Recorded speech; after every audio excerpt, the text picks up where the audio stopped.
Pada suatu hari di musim gugur tahun 2018, Paris terlihat biasa saja. Tapi di balik kafe yang sibuk dan menara Eiffel yang tetap menyala, ada bara yang sedang menyala pelan-pelan.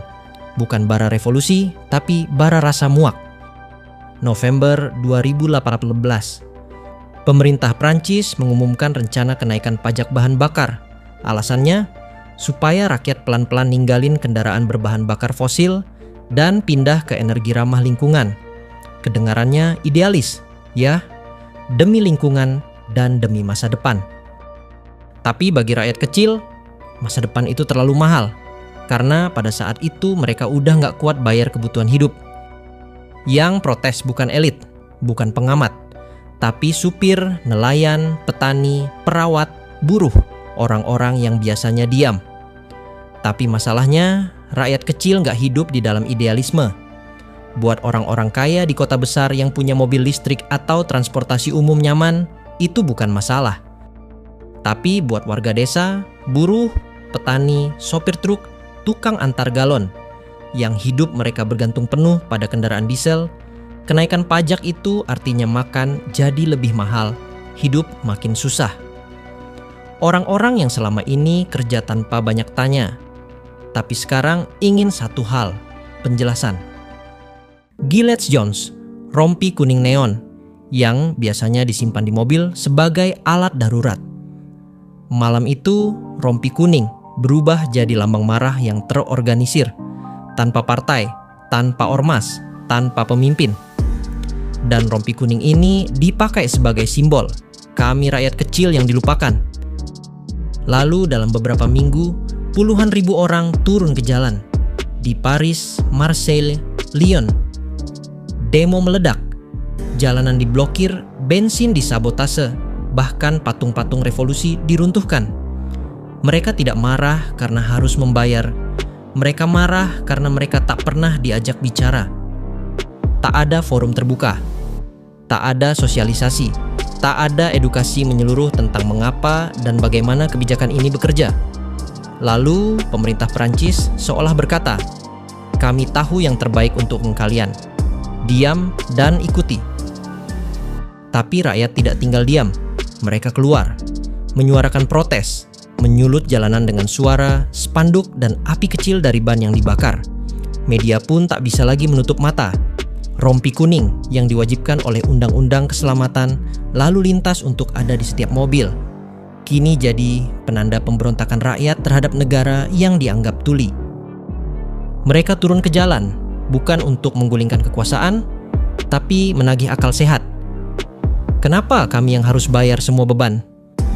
Kenapa tak ada dialog sebelum kebijakan? Apa suara kami cuma dianggap angka statistik? Yang mereka tuntut bukan cuma soal BBM, tapi soal ketimpangan, ketidakadilan, ketulian pemerintah terhadap suara rakyat kecil. Mereka berteriak, kalian nyuruh kami berubah demi masa depan, tapi kalian gak pernah nanya dulu kami sanggup apa tidak. Dan seperti semua kisah kemarahan rakyat, ini tak berhenti di satu titik. Dalam beberapa minggu, protes menyebar ke seluruh Prancis, dari kota kecil hingga ibu kota, dari utara ke selatan. Dari satu suara menjadi lautan tuntutan. Mereka tak lagi hanya menolak pajak. Mereka menuntut keadilan ekonomi, transparansi pemerintah, hingga penghapusan kebijakan elit yang menindas akar rumput. Peristiwa ini menjadi salah satu demonstrasi terbesar dan terpanjang di Perancis setelah Perang Dunia Kedua.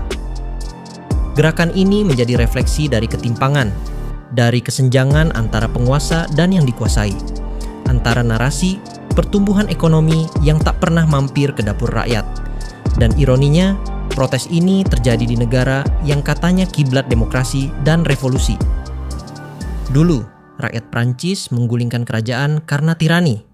Hari itu, mereka turun ke jalan karena merasa demokrasi telah berubah jadi kedok birokrasi dingin yang memaksakan keputusan tanpa diskusi.